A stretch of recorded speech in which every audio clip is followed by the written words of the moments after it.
So what we've been working on in the heart of Exponential-e, integrated into our software-defined WAN, integrated into our CSOC, integrated into our managed and platform services and professional services, is our CMP, our cloud management platform. The CMP basically has a fully integrated link to our ServiceNow and service governance process, but put simply, allows a customer to create and visualize and view all of their cloud services through one simple interface, and have, if they wish, all of their bills through one single one bill model, have all their SLAs and performance seen in one simple place, and ability to change and migrate services between multiple clouds. So what that really looks like, and hopefully you'll be able to see the animations that are now coming, is within that service, what you can basically do through the portal is have accessibility to see all of the cloud services that you have and link them together. So this could be active clouds that are in the public domain, it could be private clouds that you have on premise, or it could be public clouds, for example. What we're able to do through this is link those all together through that one interface and give you the geographical deployment capability with that. So where we have our own multi-tenant cloud, our multi-tenant cloud is visible and accessible through here. Where a customer has their own private cloud, same. And where the customer wants to expand their services to be able to provide a global capability, that can be done as well. The service is massively feature rich, of course. What it allows you to do is to have significant volume of management controls and policies that sit around that. So you can also start to do effective information lifecycle management with your systems, services, applications, and capabilities, such that you can configure the exploration management of your services. So if you want to have your services in a position where you provide them to a business unit for a project for 30 days and they ought to expire, you can control that. All of the governance sits around four core roles focused on a procurement role, an infrastructure architect role, a governance and management role, as in a in-life day 2 operations role, and then read-only. And those roles can be customized to support and deliver the value that's needed around those. The premise, though, is that you can put a structure in place where you can have that end-to-end lifecycle management through one single interface. If you then start to think about what we can then do, is we can then integrate private cloud to that. So we recently launched our hyper-converged architecture, which is our basically cloud in a box model, and you'll see some press releases going out about that imminently that sit around what we've been working on there.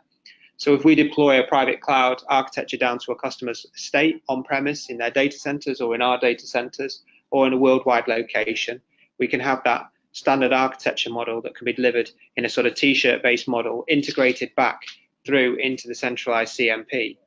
So now what you're able to do not only is provide capability and services down to the public cloud and automate all of those, but through one central interface, you can then also visualize your private cloud. Why this is really cool is that if you have an existing infrastructure that's been provided, you've bought yourself or you've had through another third party for a period of time, what we can also do is hook in your existing private cloud architecture. So if you have a VMware, for example, based architecture, what we can immediately do is plug this service into your existing infrastructure and immediately, as you can see from here, visualize all of your resources, the virtual machines, containers, application services, IPs, controls, sizing, all of those things through one interface.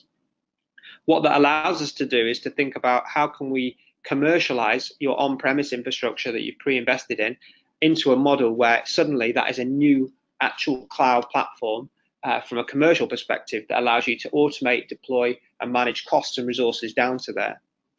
Why I think that's really important is if you think the context of having multiple cloud services is if you then have services that are out in the public domain, for example, or in our shared cloud or another platform that was provided by us, and you can see that your resource and on-premise infrastructure or pre-investment is only 60% utilized, what you can do is control spend more effectively. So the aim is, the service will give a visualization to you to be able to see all of your platforms all in one space. What then bolts onto that is that we want to try and focus on speed, automation, and integration. So within the core platform, we also have the process of a blueprint factory. Blueprint factory basically is a way in which you, as a consumer of the service, or via our professional services teams, can create blueprints of your core application landscapes and automate the delivery of those. So what you start to have now is not only ability to deploy multiple cloud infrastructure platforms through one interface and get one bill, one service model, one SLA. What you can also do is deliver your private cloud and integrate your existing infrastructure or ones we provide and create application automation. So here's a good example of that. So within the system and service, again, something that can be done either by yourselves or by our professional services team, what you can actually do is start to build out templates and blueprints. So this is just an example of a legal application that we were creating the other day. Typical 3-tier architecture, app layer, database layer, and a messaging layer. What you're able to do is create that and then attach that to core builds that are already there. So for example, Tomcat, MySQL, or for example, RabbitMQ or something like that. So what you can start to do is see how you can structurally build up your application. What you can then start to do is then create sequencing of that. So what boots first, what's controls around there. Obviously, if you've got some existing applications or you've got some pre-scripts that you've built for some of those, you can integrate those. So for example, if you had some Puppet or Chef scripts that you wanted to integrate, you can pull them in and do that. But what's really interesting also is you can then start to select where you want to deploy those and what the permissions are around them and what the sizing are. As an example, it might be that your corporate policy is that anything that's got the data on or the back-end data needs to sit within your data center. So you have already connected in your private cloud, like we showed in the last slide. Then you deploy your database end to the back-end infrastructure in your own platform, but then put the front end of that, for example, in a hyperscale platform where you might want to use something like AWS to be able to do that with global load balancing or something. Once you've created your application, you have basically within your apps catalog, and you could, for example, do this with all of your dev and test workloads. So you could actually say, well, I've already got templates. I can just fire them up, do some testing on them for 48 hours on AWS and shut them down. So you start to get that flexibility around how you consume the services. But what this allows you to do is think about how much automation you can do either yourself or with our support to be able to increase the speed, the volume, the velocity of capabilities that you can provide within those environments. And obviously it's not limited to a 3-tier architecture. You know, we were looking at some PaaS platforms the other day, and those PaaS platforms are made up of about 27, 28 VMs, you know, loads of scripting, config, etc. And we're able to automate all of that and then deliver that anywhere. So if you have some of your own applications that you may want to look at reselling, there's also an opportunity downstream for you to build those and put them into an app store context so that other customers that we have potentially could take those as services as an inbuilt PaaS or SaaS model from within the platform. So what we've seen there is kind of how it couples together, but just to sort of visualize that sort of on one page, what we're basically saying is you have a basket. You can take some AWS, you could take some Exponential-e services, you could take some Azure cloud services, visualize, see that, get one bill, get one operational model, manage and control that through one interface. You could then link in private cloud, either yours or new private cloud infrastructures, hyperconverged infrastructures that we provide to you. You can then automate your application landscapes, create blueprints of those, or start to build out new apps and new services. You can standardize or not standardize. You might want to go VMware, you might want to go Hyper-V. And that allows you then to build up your blueprint architecture. So if you were thinking of actually like a model office architecture or an expansion plan where you want to roll out into a new country, all of this could be automated such that you could deploy it into an Azure zone or an Amazon zone.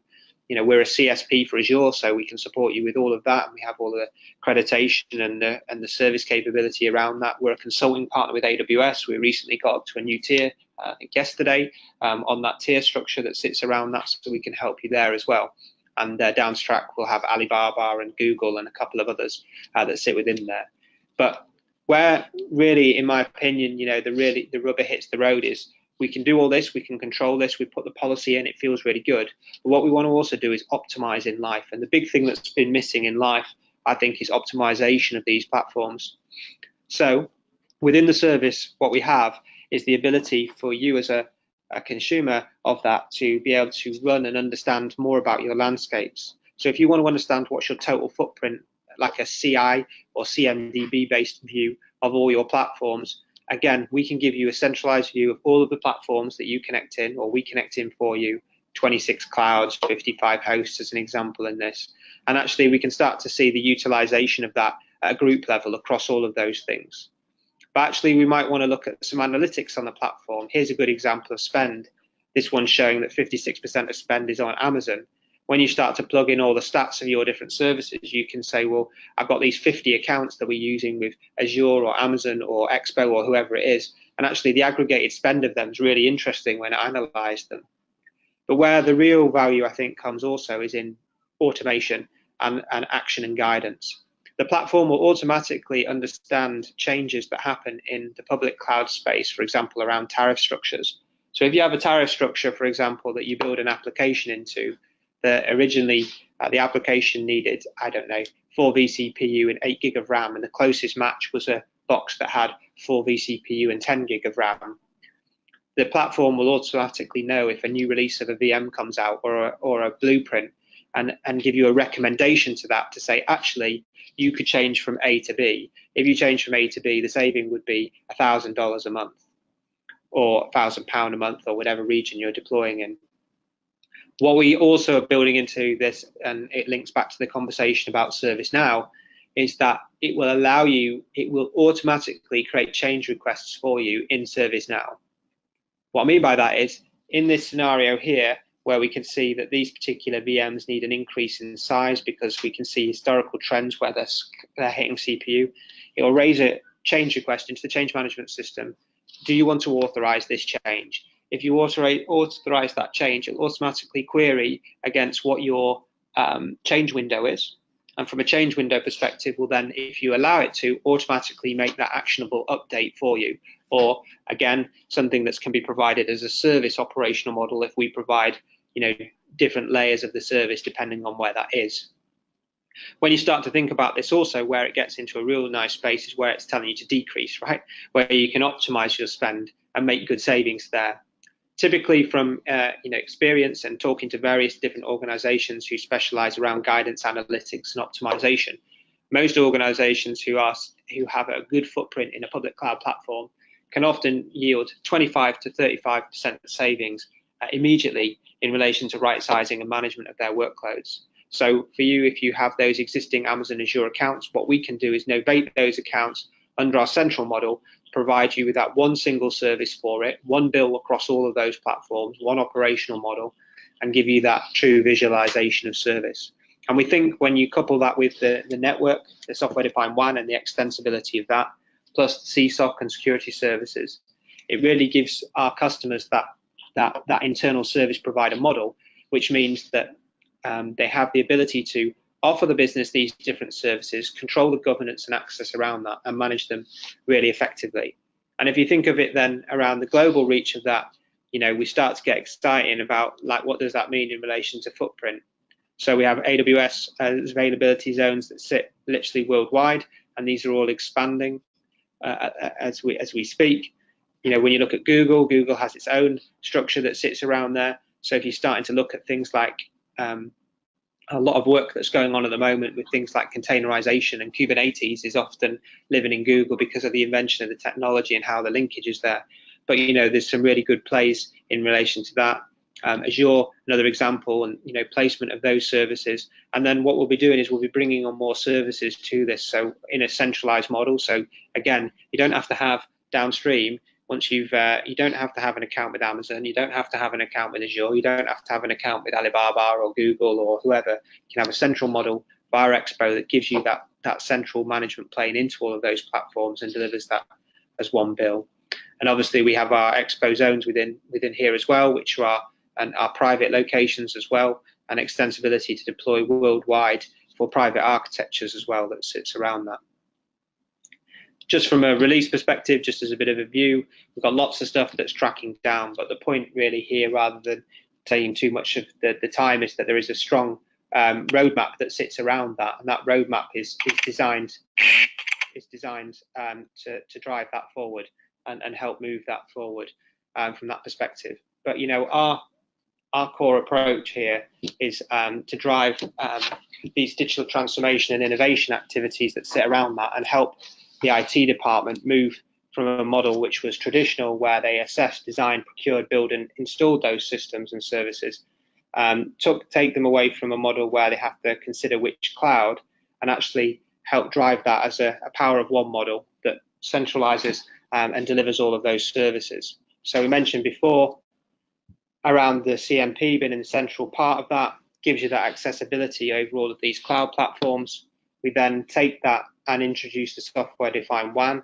Software-defined WAN then extends down into those cloud platforms and provides that linkage into those and extends the network within that, rather than having to have lots of different connections and services that sits around that. We then put the CSOC around that, the Security Operations Center, that then wraps itself automatically and links in and puts that wrapper around all of those services to be able to give that linkage of the BSI and the accreditation around that. We then map in managed services, service desk that sit around that. So if you want support and services to manage your AWS or your Azure or those pieces, we can take that as well. The Blueprint Factory then links them all together and gives that automation of applications, for example, a big data app down to your private cloud, or provides automation of UC, for example, out to an endpoint end user side of things.